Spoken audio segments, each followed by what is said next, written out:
অনেকদিন পর ফেসবুকে লাইভ করলাম, ভাবলাম ভিড়ভাড়টা হবে না, কিন্তু আপনাদের ভালোবাসায় 160টিরও বেশি কমেন্ট হয়েছে। যে কমেন্টগুলো পড়ে একটি নতুন এপিসোড না তৈরি করে থাকতে পারলাম না। আজকের ভিডিওটি ইউটিউব এবং ফেসবুক দু জায়গায় আপলোড করা হবে। আর আজকের ভিডিওতে আপনাদের গত ফেসবুক লাইভে যা যা কমেন্ট এসছে সবকটা কমেন্টেরই উত্তর আমি দেব। তাই ভিডিওটি মনোযোগ সহকারে শেষ পর্যন্ত দেখুন। আর এমনই সব ভিডিও পেতে আমাদের চ্যানেলটি সাবস্ক্রাইব করুন এবং পাশে থাকা বেল আইকনে ক্লিক করুন। If you wanna go, then I'll be so lonely. If you leave me, let me down slowly. Let me down.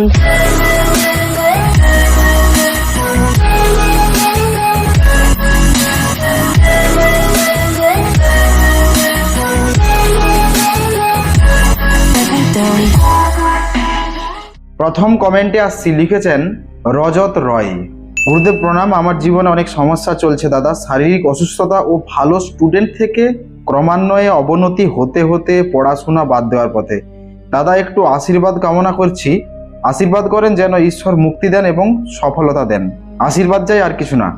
আপনি সকালে উঠে এই মন্ত্রটি 3বার জপ করবেন। আপনি আপনার যে দুটি হাত, সেই দুটো একত্রিত করে হাতের রেখার দিকে তাকাতে তাকাতে বাঁ হাত থেকে ডান হাত, বাঁ হাত থেকে ডান হাত, এইভাবে চোখ ঘুরাতে ঘুরাতে মন্ত্রটি 3বার বলবেন। মন্ত্রটি হচ্ছে, করাগ্রে বসতে লক্ষ্মী, কর মধ্যে সরস্বতী, কর মূলে তু গোবিন্দ, প্রভাতে কর দর্শনম। এই বিদ্যাটি করতে থাকুন, আপনার উন্নতি হবে। আরেকটি জিনিস করতে পারেন, ডিসপ্লেতে যে ছবিটি দেখছেন, প্রথমে দেখছেন যে 5টি কড়ি দিয়েছি, কালো তিল, আতপ চাল, গোটা হলুদ, কড়িগুলোর উপর একটু করে সিঁদুর আর পাশে 1 টাকার কয়েন। নিচের যে লেখাটা সেটা ভালো করে দেখে নিন কি লিখেছি, এবং তার নিচে লাল কাপড় দেবেন। বৃহস্পতিবার দিন সন্ধান সেরে লক্ষ্মী অথবা গণেশের পায়ের কাছে এই সমস্ত কিছু রেখে দেবেন। রাখার আগে সেই ঠাকুর স্থানে একটু গঙ্গা মাটি অথবা পুকুর পাড়ের মাটি ভালো করে লেপে দেবেন এবং কিছু ধান ছড়িয়ে তার উপরে এই ভোজ্যটি রাখবেন। এমনটি করলে আপনার উন্নতি ধীরে ধীরে আসবে। লিখেছেন বিজয়নাথ। উনি লিখেছেন, দেবদেবীর পূজা করলে ব্রহ্মচর্য পালন করতে হয়। দেবদেবীর পুজো করতে গেলে আগের দিন নিরামিষ খেতে হয় এবং পরের দিন সকাল 10টার মধ্যে পূজা শেষ করতে হয়। আর যতক্ষণ না পুজো শেষ হচ্ছে ততক্ষণ উপোস থাকতে হয়। কোনো সাধনা বিশেষ কোনো কিছু ছাড়া পুজো পাঠের জন্য ব্রহ্মচর্য পালন করতে হবে না। তবে অনেক সময় গ্রন্থের বাইরে গুরুদেবদের অনেক রকম উপদেশ থাকে, তো গুরুদেব যদি বলেন আপনার ব্রহ্মচর্য পালন করতে হবে তাহলে অবশ্যই করতে হবে। দীপঙ্কর দাস বলে কমেন্ট করেছেন, আপনার সাথে একটু আলাপ করতে চাই। আমার সাথে যোগাযোগ করতে গেলে ডিসপ্লেতে দেওয়া হোয়াটসঅ্যাপ নাম্বারে হোয়াটসঅ্যাপের মাধ্যমে যোগাযোগ করবেন। ফোন করলে দুপুরে ঘুমানোর টাইম বাদ দিয়ে সকাল 9টার পর থেকে রাত্রি 9টার মধ্যে ফোন করবেন। বারবার ফোন করতে হবে না। কখনো ব্যস্ততার কারণে, মন্ত্রতন্ত্র ইত্যাদি পড়ার কারণে আমি ফোন তুলতে পারি না, কিন্তু পরে ফোন ঘুরে করি। বিষ্ণু সূত্রধর লিখেছেন, দাদা আমি তন্ত্র শিখতে যাই। ইউটিউবে গিয়ে সার্চ করুন ন্যাচারাল পাওয়ার। যা যা ভিডিও দিয়েছি 600-র উপরে, আগে ওগুলোই প্র্যাকটিস করুন। এর বাইরেও যদি আরো বেশি স্পেশালি প্র্যাকটিস করতে হয় তাহলে হোয়াটসঅ্যাপ গ্রুপে জয়েন হতে হবে। তার জন্য ডিসপ্লেতে দেওয়া হোয়াটসঅ্যাপ নাম্বারে আপনি যদি জয়েন হতে ইচ্ছুক সেটা মেসেজ করে পাঠান। পলাশ রয় কমেন্ট করেছেন, দাদা লোকের সাথে কথা বলতে মোহিনী হয়ে যাবে, এরকম কিছু বিদ্যা আছে দাদা, থাকলে বলবেন। সকালে উঠে কোনো কাজে বেরোনোর আগে যখন আপনি মুখ ধোবেন, বাসি মুখ, তখন জলের উপর যে মন্ত্রটি বলতে যাচ্ছি 7বার পড়বেন।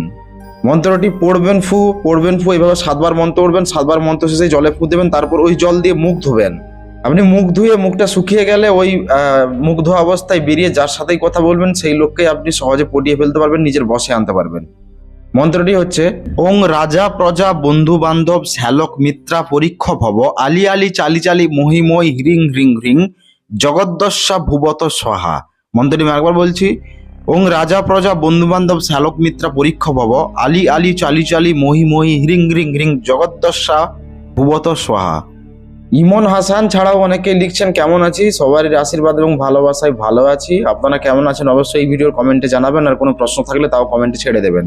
এরপরে লিখেছেন অক্ষয় কুমার ঘোড়া, লিখেছেন সুগারের চিকিৎসা দিন। আপনাকে আমি 3 থেকে 4টি চিকিৎসা দিচ্ছি, তুলে নিন। রাত্রিবেলা 150 ml জল কাঁচের গ্লাস অথবা পাথরের গ্লাসে রাখবেন, তাতে 2টি ভেন্ডি ভেঙে ভিজিয়ে রাখবেন। সকালে ওই ভেন্ডিগুলো ছেঁকে খালি জলটি খাবেন। এরকম টানা 15 দিন করলে আপনার সুগার নিয়ন্ত্রণে আসবে। দ্বিতীয় চিকিৎসা হচ্ছে, শাল গাছের ছাল 10 গ্রাম রাত্রিবেলা সেম 150 ml জলে ভিজিয়ে রেখে পরের দিন সকালে ওই ছাল জল থেকে তুলে নিয়ে জলটি ছেঁকে খেলে 15 দিন একটানা খেলে সুগার নিয়ন্ত্রণে থাকবে। তৃতীয় হচ্ছে, যে গাছটি দেখছেন এটির নাম হচ্ছে লতা গুলঞ্চ।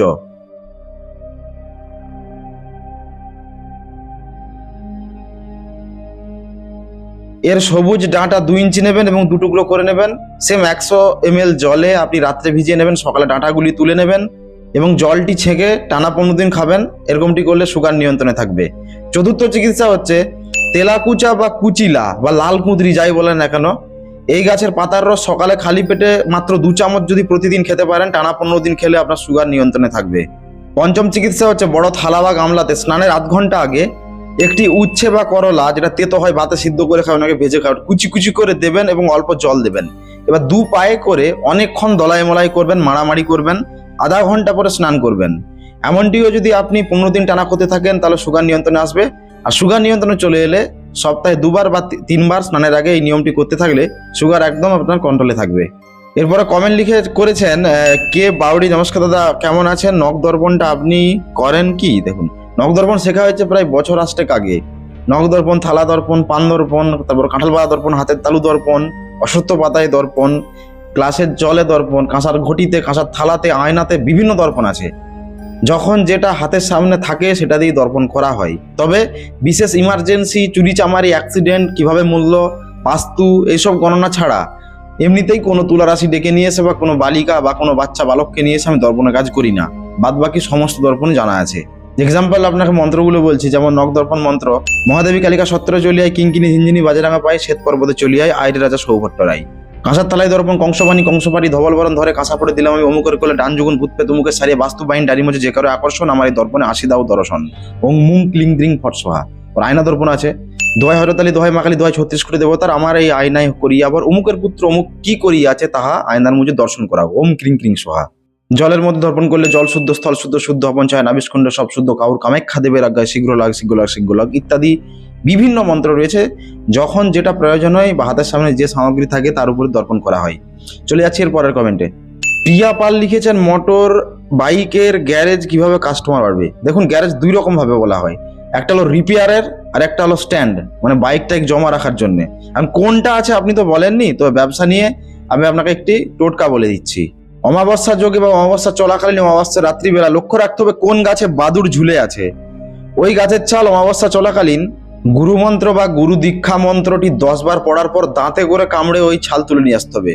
আপনি অগ্রিম বা আগাম দিনেই বাটালি বা কোনো হাতুড়ি ইত্যাদি দিয়ে গাছের ছাল মেরে আলগা করে আসতে পারবেন। পরের দিন মানে অমাবস্যার দিন রাত্রিবেলা বাদুড় ঝুলে থাকা অবস্থায় ওই গাছের ছাল দাঁতে করে তুলে নিয়ে এসে 3 দিন তুলসী তলায় রেখে সন্ধ্যা প্রদীপ জ্বালিয়ে, ধূপ জ্বালিয়ে সন্ধ্যা দেখানোর পর ক্যাশ বাক্সে রাখলে আপনার কাস্টমার বাড়বে যে কোনো ব্যবসায়ী। এরপর লিখেছেন নীলাদ্রি চ্যাটার্জি, দাদা একটু আবার ওই নজরবন্দিটা বলো। আচ্ছা, নজরবন্দি একটা আমি লাইভে মন্ত্র দিয়েছিলাম, মানে যেটা এই ভিডিওর প্রথমে দিলাম সেটা থেকে একটু আলাদা। মন্ত্রটি হচ্ছে: আপন বান্ধব, ক্ষেপণ বান্ধব, 59 দেব বান্ধব, মারন্তির হাত বান্ধব, চলন্তির পা বান্ধব, কহন্তির মুখ বান্ধব, দেখন্তির চোখ বান্ধব, কারাগায় বান্ধব, সীতা শ্রীরাম লক্ষণের আগায় বান্ধব, বড় বীর বাপ নরসিংহ দোহাই, ওং হুং ফট সোহা। মন্ত্রটি বলবেন বুকে ফু, মন্ত্রটি বলবেন বুকে ফু, মন্ত্রটি বলবেন বুকে ফু, শেষে 2টি বেশি ফু দিয়ে বেরিয়ে যাবেন। সবাইকে আপনি বোকা বানাতে পারবেন, নজরবন্দি আপনার হয়ে যাবে। চলে যাচ্ছি এর পরের কমেন্টে। লিখেছেন অমৃতা বর্মা, বলছি বাতের ব্যথা দূর করার উপায় বলো তো। এখন কোন বাত সেটা তো বলেনি, রস বাত, গেঁটে বাত, কিরকম বাত, ফুলে গেছে নাকি শুকনো হয়ে গেছে, গিটে গিটে যন্ত্রণা হয়, বসলে ব্যথা হয়, উঠলে ব্যথা হয়, কিরকম বাত আপনি বলেননি। সর্ববাত ব্যাধির একটি চিকিৎসা আপনাদেরকে বলে দিচ্ছি।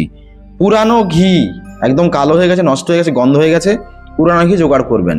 যতটা জোগাড় করবেন ততটাই আদার রস আপনাকে জোগাড় করতে হবে, বা আদা কিনে নিয়ে এসে, দেশি আদা বাজার থেকে নিয়ে এসে মিক্সিতে দিয়ে তার রস বের করতে হবে। ধরুন গিয়ে 100 গ্রাম ঘি হলে 100 গ্রাম আদার রস আপনাকে নিতে হবে। বাটিতে দেখবেন যতটা, একই রকম 3টি বাটি নেবেন, একটি বাটিতে ঘি দেবেন, যতটা পরিমাণ ঘি আছে তার পাশের বাটি ততটা পরিমাণই দেশি আদার রস দেবেন, তার পাশের বাটিতে ততটা পরিমাণই পাতি লেবু, মানে যে লেবুর রস নিংড়ে আমরা ভাত খাই, গন্ধরাজ কিন্তু না, খুব টক লেবু, যেটা ভাতে আমরা নিংড়ে খাই, অনেক সময় লিকার চাতে দেওয়া হয়, ওই লেবুর রসও সেম 3টি বাটিতেই সেম। একটিতে পুরানো ঘি, একটিতে আদার রস, একটিতে লেবুর রস, সমান পরিমাণ নিয়ে 3টিকে একটি পাত্রে নিয়ে ভালো করে মিশিয়ে ফোটাতে হবে আগুনে রেখে। সে গ্যাসেই হোক বা চুলাতে আপনি রেখে করবেন। ফুটে গেলে ওটা ঠিকঠাক গুলবে না বা মিশবে না, যেহেতু জলে তেলে ব্যাপারটা হয়ে যাচ্ছে, একটু সাদা সাদা ভাব ভাব হবে। তো আপনি ওটাকে ভালো করে ফুটিয়ে নেবেন। তারপর ঠান্ডা অবস্থায় 2 বার বাত ব্যথা স্থানে মালিশ করতে হবে, দুপুরে রেস্টের সময় ও রাত্রিবেলা রেস্টের সময়। এবং ওই দিনে 2 বারই শুকনো তালপাতা পুড়িয়ে তার যে আগুনটা উঠবে তাতে ওই ব্যথা জায়গা সেঁক নিতে হবে। যদি আপনার এমন স্থানে ব্যথা হয়ে থাকে যেটা সেঁক আপনি নিতে পারছেন না, তাহলে প্রদীপের শিখায় যেরকম হাতে সেঁক নেওয়া হয়, বা সেঁকটা নিয়ে ব্যথা স্থানে চেপে ধরবেন। মাত্র 2 দিন ব্যবহার করলে আপনি অনেক উপশম পাবেন, রোগী অনেক সুস্থ হয়ে যাবেন। আপনার যদি নিজের হয়ে থাকে আপনি কতটা কি সুস্থ হয়েছেন অবশ্যই পরের ভিডিওতে কমেন্ট করে জানাবেন। এরপরে কমেন্ট করেছেন মৌটুসি সরকার, কিন্তু যিনি কমেন্ট করেছেন উনি একজন পুরুষ হবেন, কেননা উনি লিখেছেন দাদা প্রণাম, দাদা ভালো আছেন, দাদা বিবাহিত মহিলাকে কিভাবে বশীকরণ করব। মানে ফেসবুক তো আমিও কথা বলছি, আপনারা বলবেন, কমেন্ট যেহেতু খুলে রেখেছি। যদি কোনো সধবা মহিলা মারা যায় অ্যাক্সিডেন্টালি কোনো দুর্ঘটনায়, তো দেখবেন তার স্বামী বেঁচে থাকা অবস্থায় যদি মারা গেছেন সিঁদুর মাথায়, তো প্রচুর মহিলা সিঁদুর ঢালবে মাথায়।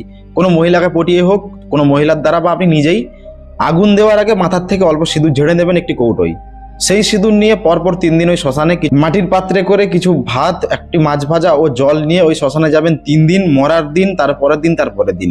তৃতীয় দিনে ঝড়ঝাপটা আসবে, যদি কোনো ছায়া ইত্যাদি বা কোনো কাউকে দেখতে পান মা বলে সম্বোধন করবেন, আর কি কাজের জন্য নিয়েছেন ওই সিঁদুর তা অবশ্যই বলবেন। আর যদি খুব বেশি উৎপাত হয়, চোখে মুখে বালি ঢুকে যাচ্ছে, ঝড় এসে গেছে ইত্যাদি যদি হয়, তাহলে এই মন্ত্রটি 10 বার উচ্চারণ করে সব শান্ত হয়ে যাবে। মন্ত্রটি হচ্ছে ওং দুর্গে দুর্গে রক্ষিণী স্বাহা, ওং দুর্গে দুর্গে রক্ষিণী স্বাহা, ওং দুর্গে দুর্গে রক্ষিণী স্বাহা।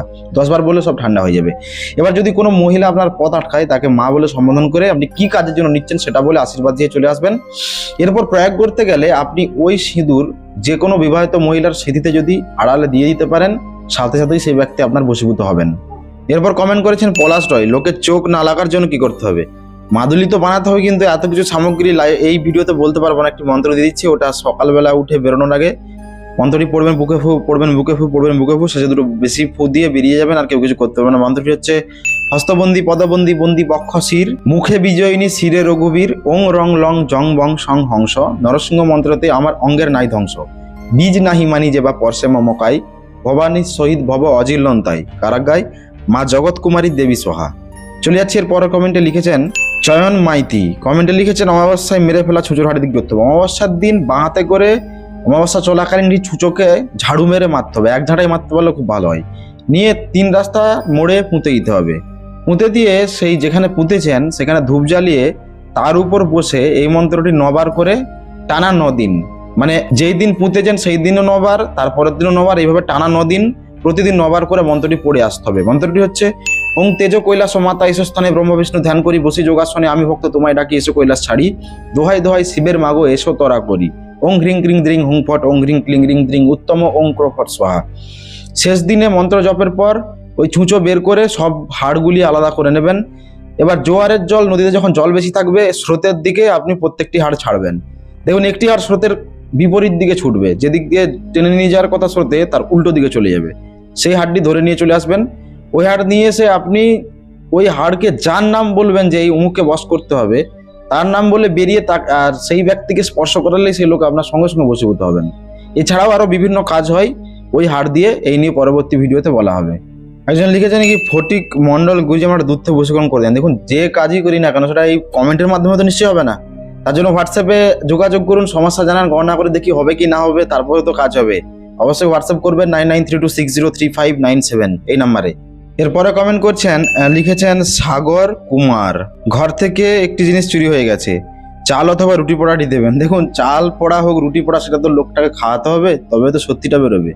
যেহেতু চোরকে আপনি সন্দেহজনক, মানে সন্দেহর আবেগে যদি চোরকে কিছু খাইয়ে পরীক্ষা করতে চান সে চুরি করেছে কিনা, তার থেকে বেটার হয় একটা মাটি পোড়া দিয়ে দিচ্ছি, যেটি মাটির উপরে আপনি মন্ত্রটি 3 বার পড়বেন, 3টি ফুঁ দিয়ে। যাদের উপরে সন্দেহ আছে সবাইকে বলবেন হাতের মধ্যে মুঠো করে ধরতে।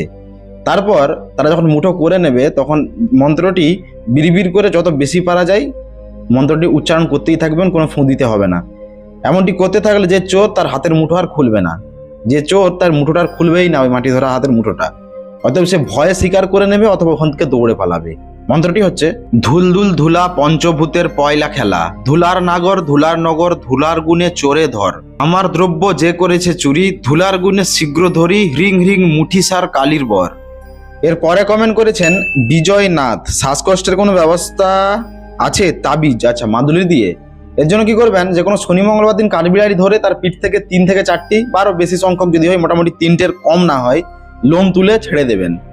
আর আপনি যে ঘাসটি দেখতে পাচ্ছেন এটাকে বলা হয় মাল কাঁকড়া। এই ঘাসের শিকড় আর ওই কাঠবিড়ালির লেজের বা পিঠের লোম, দুটি জিনিস একত্রিত করে একটি তামার মাদুলির মধ্যে ভরে শ্বাসকষ্ট বা হাঁপানি রোগীকে লাল সুতো দিয়ে গলায় ধারণ করতে দেবেন। এমনটি করলে শ্বাসকষ্ট বা হাঁপানি রোগের উপশম হবে বা ওই রোগী সুস্থ হয়ে যাবে। কমেন্ট 160টি রয়েছে বলে 160টি কমেন্টের উত্তর দিলাম না, এর কারণ একই কমেন্ট অনেক জনের মুখ থেকে এসেছে, মানে অনেকজন লিখেছেন একই ধরনের কমেন্ট। আর কেমন আছেন এই কমেন্টও অনেকে লিখেছেন, কেউ কেউ একটি আইডি থেকেই একই রকম কমেন্ট 3-4 জায়গায় করেছেন। এবং কিছু কিছু কমেন্ট রয়েছেন যার মানে আমি মাথামুন্ডু বুঝতে পারিনি, আমার শিক্ষার বাইরে, তাই সেগুলো পড়িনি। আজকের ভিডিও বা পর্বটি যদি ভালো লেগে থাকে অবশ্যই কমেন্ট করে তা জানাবেন। ভিডিওতে বলা তথ্য ভালো লেগে থাকলে অবশ্যই লাইক করবেন। এই তথ্য আপনার বন্ধু এবং আত্মীয় স্বজনকে জানার জন্য শেয়ার করতে পারেন। এবং কোনো রকম যদি কোনো প্রশ্ন থাকে তন্ত্র বিষয়, যেটা এখনো আমি ইউটিউব বা ফেসবুকে দিইনি, সেটি অবশ্যই কমেন্টে এই ভিডিওতে লিখে দিতে পারেন, আমি পরবর্তী ভিডিওতে তা বলে দেব। তো দেখা হচ্ছে আগামী পর্বে, ততক্ষণ পর্যন্ত ভালো থাকবেন। ধন্যবাদ।